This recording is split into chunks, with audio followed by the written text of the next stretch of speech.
1절부터 7절까지의 말씀, 우리 대림절 네 번째 주일, 저와 여러분에게 주시는 말씀 줄 믿고 우리 말씀을 같이 나누겠습니다. 먼저 성경의 말씀, 본문의 말씀을 한 절씩 교독하겠습니다. 교독할 때 또 주님의 음성 듣기를 원합니다. 예수 그리스도의 종 바울은 사도로 부르심을 받아 하나님의 복음을 위하여 택정함을 입었으니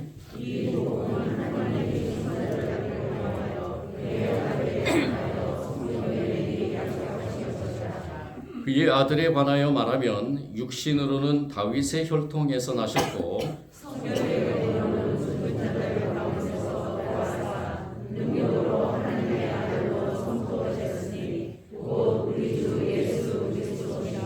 그로 말미암아 우리가 은혜와 사도의 직분을 받아 그의 이름을 위하여 모든 이방인 중에서 믿어 순종하게 하나니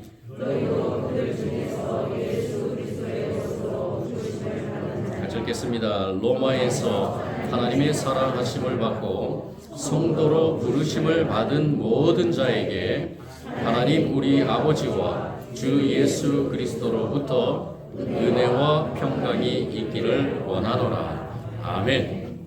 오늘 대림절 네 번째 주일을 맞이해서 저와 여러분 오늘 이 말씀 꼭 기억하시기 바랍니다. 저와 여러분은 하나님께서 저와 여러분을 성도로 부르셨다는 것입니다. 오늘 이 말씀을 부여잡고 또 세상에 나아가 승리하는 저와 여러분이 되기를 원합니다. 우리는 성도로 부르심을 받은 자들이다. 이것은 곧 우리는 하나님 나라를 품고 사는 존재라는 것입니다. 하나님 나라를 품고 사는 사람들, 즉 하나님 나라가 이 땅에 이미 이루어졌음을 믿고 저와 여러분은 하나님 나라를 살아가며 또한 완전한 하나님 나라에 우리의 영혼이 우리의 부활된 육신과 영혼이 하나님 나라에서 살 것을 믿는 그러한 믿음의 존재로 살아간다는 것을 꼭 기억해야 된다는 것입니다. 기억해야 된다는 것 참 중요합니다. 기억하다라는 이 말은 성경에서는 이 말을 창세기에서는 자카르라는 말을 씁니다. 이 기억하다라는 단어가 처음 나온 것이 창세기 8장 1절 말씀에 나왔습니다. 하나님께서 노아를 선택하고 첫 번째 물의 심판을 하기 전에 이 노아와 그리고 노아의 가족 그리고 하나님께서 선택한 그러한 동물들 이런 것들을 다 노아의 방주에 들어가게 한 다음에 하나님은 가슴 아프게 세상을 향해서 물의 심판을 내리게 됩니다. 그런데 그 물의 심판이 영원한 것이 아니고 그 물의 심판이 끝나고 나서 이 노아와 그리고 그 가족들 그리고 방주에 있는 모든 들짐승들을 하나님께서 기억하셨다라고 말씀합니다. 창세기 8장 1절 말씀에 분명히 선포하기를 하나님이 노아와 그와 함께 방주에 있는 모든 들짐승과 가축을 기억하사라고 이렇게 얘기했습니다. 이 기억하사라는 이 단어가 자카르라는 단어인데요. 이 자카르라는 단어는 마음의 색이다. 그리고 늘 염두에 두고 마음에 깊이 간직하다라는 것입니다. 하나님께서는 이 모든 노아와 그리고 노아의 가족들 그리고 하나님이 선택한 모든 동식물들, 들짐승과 가축들을 기억했다라는 것, 가슴에 품었다라는 것입니다. 물론 세상을 심판했지만은 하나님은 그 세상을 심판하는 중에서도 그러한 하나님의 창조물들을 가슴에 새기고 가슴으로 품었다는 것입니다. 그래서 이 기억하다라는 것은 가슴에 품다라는 그런 의미가 아주 강하게 담겨 있는 것입니다. 저와 여러분이 성도로 부르심을 받았다라고 기억하는 것은 바로 성도로 부르심을 받은 걸 가슴에 품는 것입니다. 가슴에 품고 하루하루 살아가는 가운데서 우리가 무엇을 기억하고 또 무엇을 어떻게 가슴에 품어야 되는가 구체적으로 그것이 무엇인가를 오늘 이 사도 바울이 선포하는 말씀 가운데서 우리가 귀한 깨달음, 귀한 교훈을 가지고 또 세상에 나아가 승리하는 저와 여러분이 되기를 원합니다. 사도 바울도 마찬가지로 자신이 하나님께서 부르시고 선택하셨다라는 것을 먼저 고백합니다. 오늘 1절 말씀이죠. 1절 말씀 같이 한 번 더 읽겠습니다. 시작.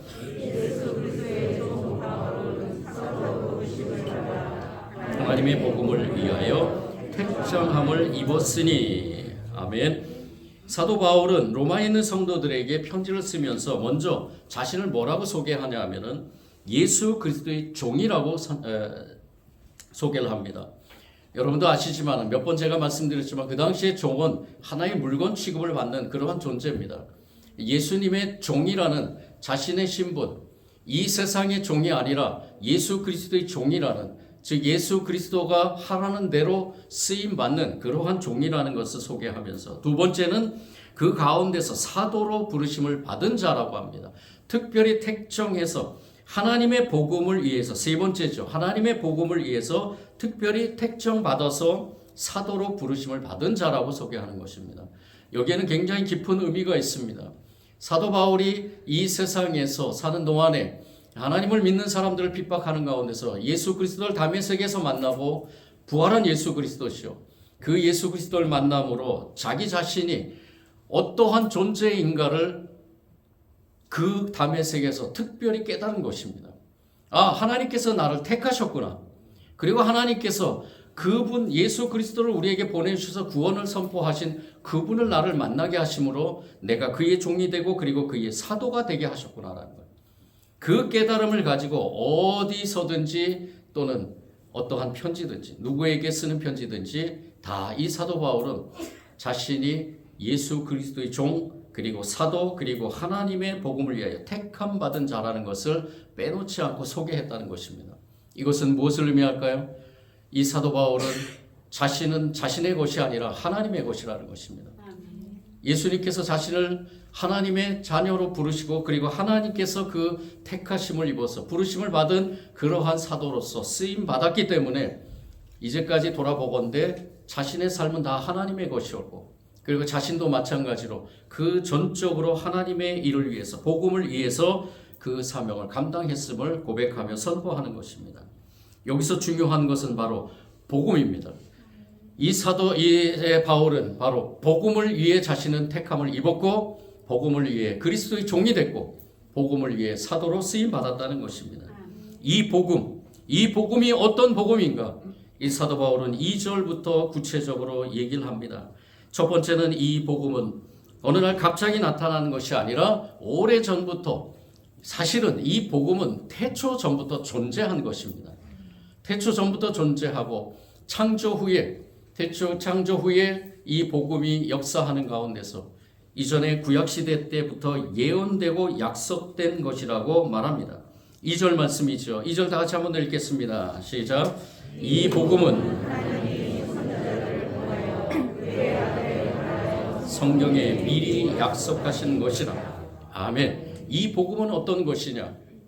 바로 오래전부터 선지자를 통해서 그의 아들에 관하여, 즉 이 복음은 예수 그리스도라는 것입니다. 예수 그리스도에 관하여 성경에 미리 약속하신 것이다 라고 선포하며, 그리고 두 번째 이 복음은 바로 그 아들 예수 그리스도에 대한 이야기라는 것입니다. 3절 4절이죠. 3절 4절 같이 한번 더 읽겠습니다. 시작. 그의 아들에 관하여 말하면 육신으로는 다윗의 혈통에서 나셨고 성결의 영으로는 죽은 자 가운데서 부활하사 능력으로 하나님의 아들로 선포되셨으니 곧 우리 주 예수 그리스도시니라. 아멘. 복음은 우리 주 예수 그리스도시니라. 그런데 예수 그리스도가 육신으로 이 땅에 오셔서 하나님의 아들이시면서 육신으로 이 땅에 오셔서 그리고 그 육신으로서 이 땅에 있는 동안 무엇을 선포했느냐? 자기는 하나님의 아들이고 그리고 하나님 나라를 이루어가는, 하나님 나라를 자기를 통해서 하나님 나라를 가야 됨을 선포하셨다라는 것입니다. 그리고 이것을 믿고 순종해야 된다는 것이죠. 이 복음에 관한, 이 복음을 위한, 그리고 이 복음을 향해서 이 사도 바울은 어디로 갔느냐? 바로 이방인들에게 갔다는 것입니다. 하나님께서 자기를 왜 예수 그리스도의 종으로 선택하시고 그리고 예수 그리스도의 사도로, 그리고 하나님께서 택하신 그 복음에 관하여 복음을 위하여 쓰임 받았느냐? 이것은 바로 이방인을 위한 것이라는 것입니다. 이 그 아들을 믿게 된 이 사도 바울이 자신의 그 받은 직분, 사도로의 직분을 받은 것은 바로 이방인들에게 복음을 전하기 위함이라는 것이죠. 5절 말씀입니다. 5절 다 같이 한번 읽겠습니다. 시작. 그로 말미암아 우리가 은혜와 사도의 직분을 받아 그의 이름을 위하여 모든 이방인 중에서 믿어 순종하게 하나니. 아멘. 바울의 정체성은 바로 여기에 있다는 것입니다. 자기가 왜 예수 그리스도의 종이 됐고 사도가 됐느냐? 바로 이방인들에게 복음을 전하기 위함이라는 것입니다. 이것을 분명하게 이 정체성을 가지고 이 사도 바울은 어느 누구들을 만나든지, 그리고 어느 교회에 편지를 쓰든지, 그리고 죽어가는 영혼들을 위해서, 즉 이방인들을 위해서 복음을 전하였을 때 그 받은 그 고통 가운데서든지 어떤 환난과 고난 가운데서든지 이 사도 바울은 이 정체성을 잃어버리지 않았다는 것이죠. 이 정체성을 가지고 오늘 사도 바울은 이 로마에 있는 교회 성도들과 지금 이 시대에 다시 오실 주님을 기다리는 저와 여러분 모든 성도들에게 이 말씀을 선포하며 마지막으로 그들에게 모든 은혜와 평강이 있기를 축복하며 말씀을 마칩니다. 서론의 이 로마서의 서론적인 이 말씀에 굉장히 많은 것을 의미를 함축하면서 저와 여러분이 다시 한번 우리의 믿음 가운데서 우리의 믿음의 정체성을 다시 한번 확인하는 그러한 이 말씀인 줄 믿습니다. 그래서 이 사도 바울은 이 로마서를 쓴 목적이 무엇인가를 이제 이 서론적인 것에서 강조하면서 올바른 정체성을 확립하는 그러한 성도들이 되기를 원했다는 것입니다. 당시 로마에 있는 성도들, 이 로마의 교회의 성도들 가운데서 유대인들이 많이 있었는데 유대인들이 이전에 자신들이 가졌던 그러한 생활습관, 즉 율법을 통한 그러한 생활습관 속에서 올바른 그리스도인의 정체성이 흔들리는 그러한 모습들이 많이 나타나 있었다는 것입니다. 이 사도 바울이 로마서를 쓰면서 로마서는 바로 이 사도 바울이 로마에 있는 교회 성도들에게 올바른 그리스도인의 정체성을 확립하기 위한 그러한 하나님의 복음이라는 것입니다.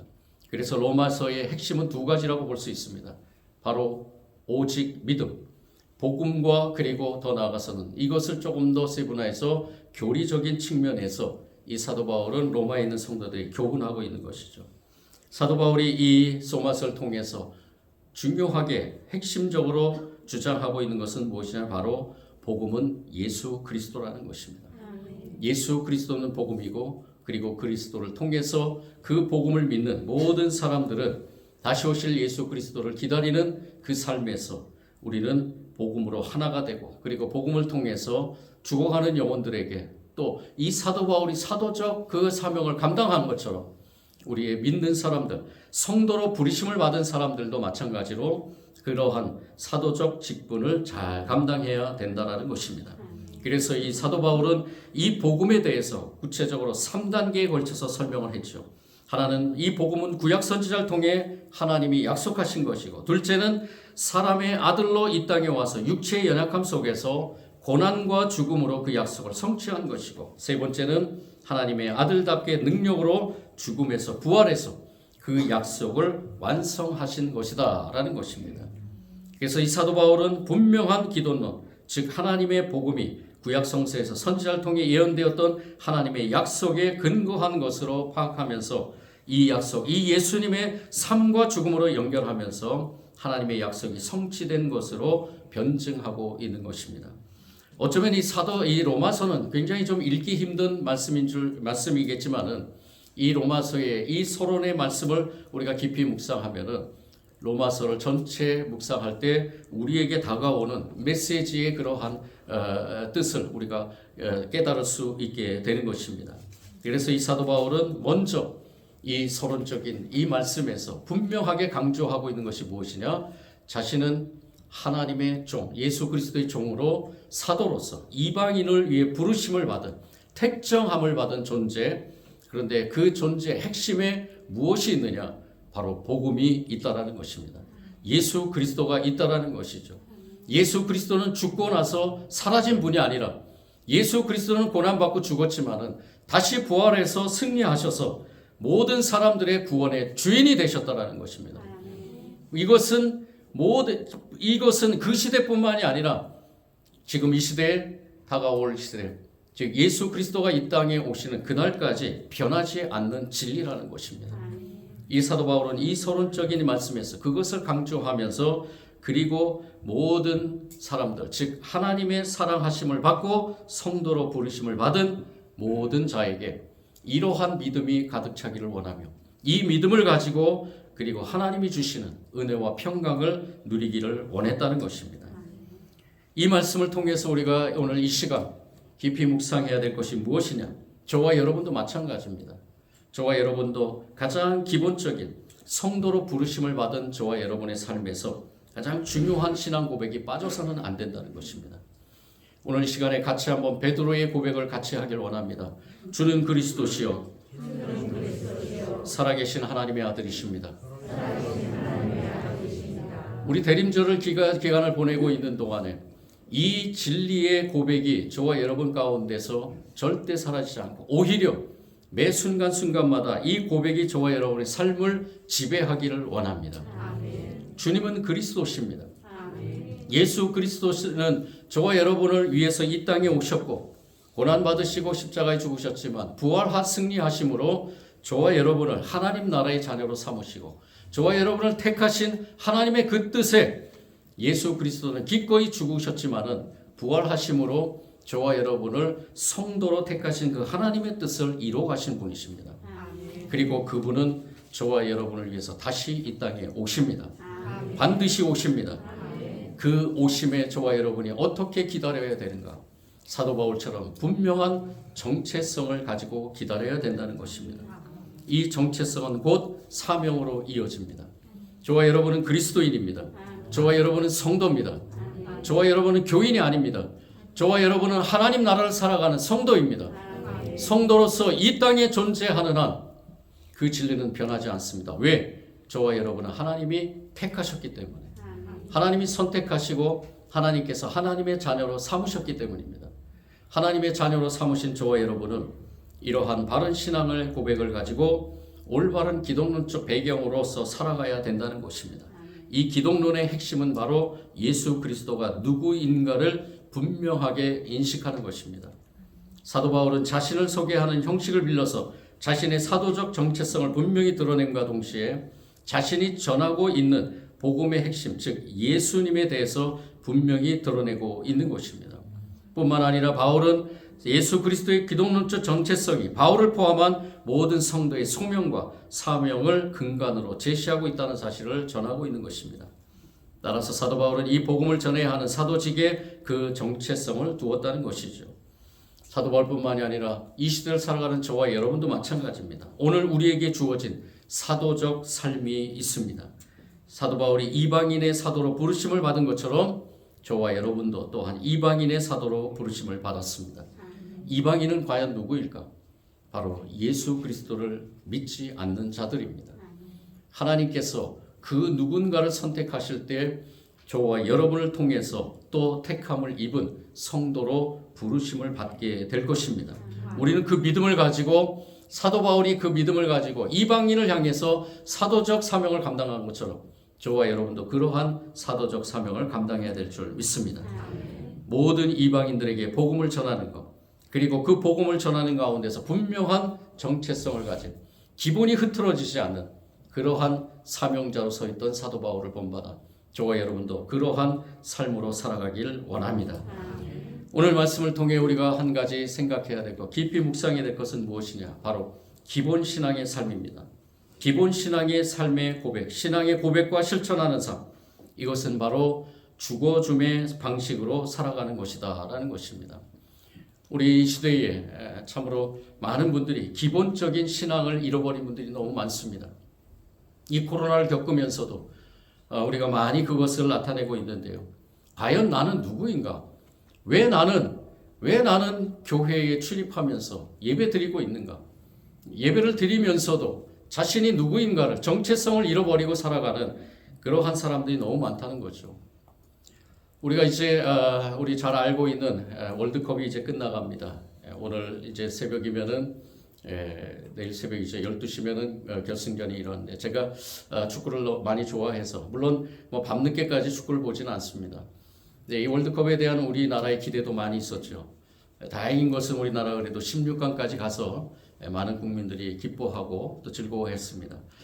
그런 가운데서 수고하고 애쓴 많은 그러한 선수들이 있는데 그 중에서도 우리가 너무나 잘 알고 있는 손흥민 선수, 얼굴에 큰 부상을 입고서도 자기는 이 국가의 대표다라고 생각하면서 마스크를 쓰면서까지 그렇게 뛰고 또 뛰고, 저는 그 손흥민 선수가 뛰는 것을 볼 때 가슴이 아프면서도 참으로 뿌듯하고, 그리고 저러한 선수가 우리나라에 있다는 것을 굉장히 자부심을 가졌습니다.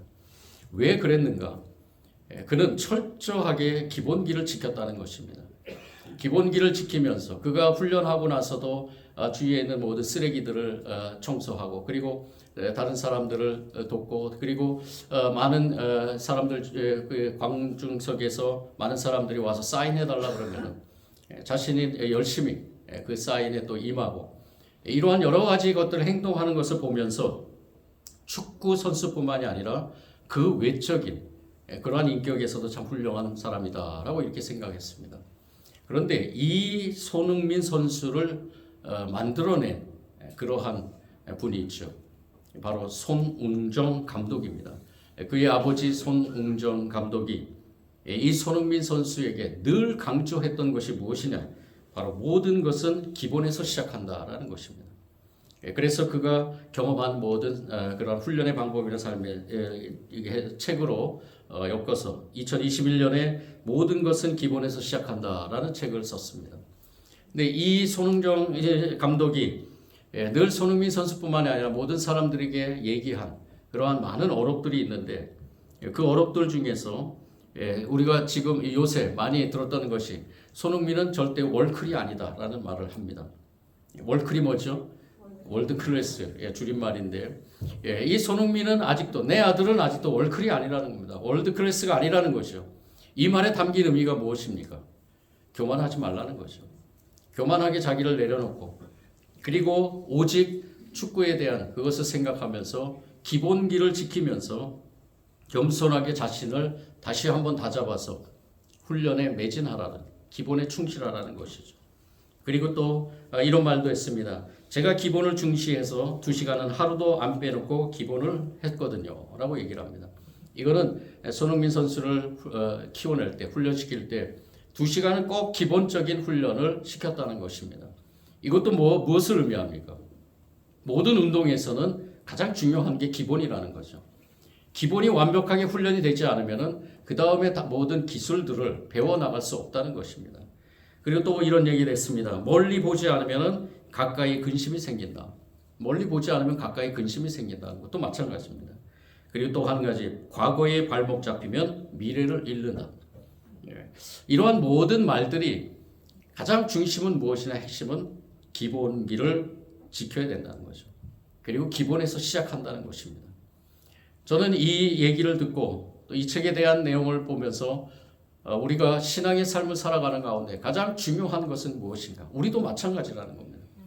저와 여러분도 우리가 우리의 정체성을 확립하면서 살아가는 가장 중요한 것은 무엇이냐? 바로 우리의 기본이 튼튼해야 된다는 것입니다. 우리의 기본은 무엇입니까? 바로 복음입니다. 저와 여러분이 예수 그리스도를 통해서, 예수 그리스도가 우리의 반석이 되시고 예수 그리스도를 믿는 믿음으로 고백하면서 예수 그리스도를 향해서 예수 그리스도가 이 땅에 다시 오심을 믿고 그분만을 바라보면서 나아가는 것이 저와 여러분의 삶의 가장 중요한 신앙의 기본이 아니겠습니까? 주는 그리스도시여 살아계신 하나님의 아들이십니다. 이렇게 고백했던 베드로도 뒤돌아서서 또 다른 생각을 가지고 가장 기본인 예수 그리스도, 자기 옆에 있는 예수 그리스도를 잊어버리고 세상의 근심과 걱정으로 악한 사단의 그러한 도구로 쓰임받은 것 저와 여러분 잘 아시죠? 우리가 기본을 잃어버리면 저와 여러분도 사단의 도구로 쓰임받을 수 있습니다. 저는 기도합니다.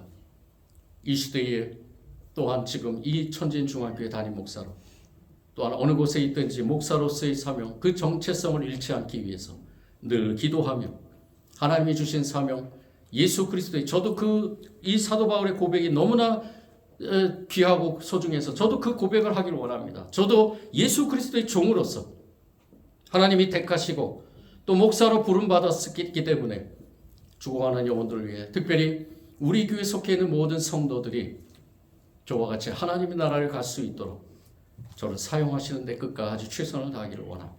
라고 이렇게 꼭 기도하기를 원합니다. 우리 모두가 다 이 세상에 사는 동안 주님이 오시는 그날까지 택함 받은 백성으로 성도로 부르심을 받은 저와 여러분이 그 사명을 잊지 마시고 가장 기본 신앙의 기본을 잘 지켜나가며 예수 그리스도를 통해서 복음을 통해서 이 땅에 주신 사명을 잘 감당하는 가운데 놀라운 하나님의 역사, 구원과 치유와 회복의 역사가 일어날 줄 믿습니다. 아멘. 이 땅에 저와 여러분은 분명히 하나님께서 성도로 부르셨습니다. 아멘. 꼭 기억하시고 우리 대림절 기간 더욱더 성도로 부름받은 그 정체성에 집중하며 주님께서 주신 사명을 잘 이뤄감으로 다시 오실 주님, 그 주님을 기쁨으로 맞이할 수 있는 또 오신 주님을 축하하며 성탄절을 보내는 저와 여러분이 되기를 간절히 원합니다. 사랑해 주님 감사합니다. 주님께서 주신 귀한 은혜의 말씀 사도 바울의 이 서신의 편지 가운데서 주님의 음성을 듣습니다.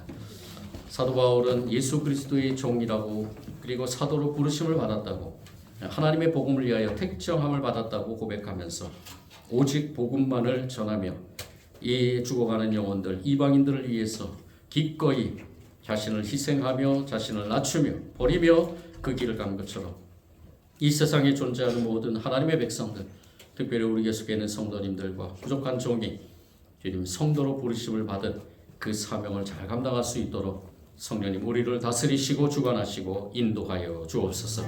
부족하고 연약하지만 그 길을 가기를 원하며 또한 기본적인 우리의 정체성을 확립하면서 우리 그리스도인으로서 그 사명을 잘 감당하길 원하며 예수님 이름으로 기도드립니다. 아멘.